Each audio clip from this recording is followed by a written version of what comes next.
মা মা না কে গো পূর্ব মেদিনীপুর জেলার ভূপতিনগর থানা এলাকার পূর্বচক গ্রামে চলছিল ভীম একাদশীর মেলা।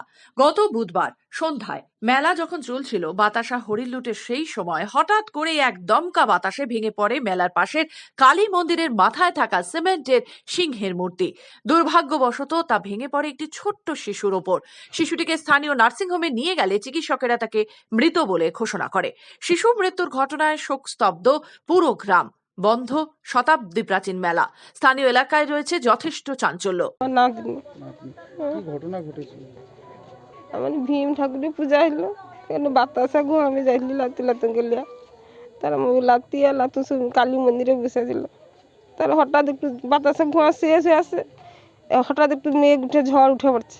ঝড়টা তো কি ঢিপ করে একটা শব্দ মতন হয়েছে, বাতাসা ঘুঁয়ে ছুটে আইসি ঢিপ করে শব্দ হয়েছে। আমার লাতিটা পড়িছে আর লাতুনটা ছুটিও দেখতে তাকে তুই একে দেখিস না এর নাই তখন মুখে পড়িছে ছুটি। তার উপরে সে কালী মন্দিরে যে কি আছে সিংহ আছে সেটা চাপা পড়িছে, ছিটকে লেগে পড়িছে তো সেটা লেগে আর কি পড়ে যে 7 দিন যে মেয়েটা মরিছে।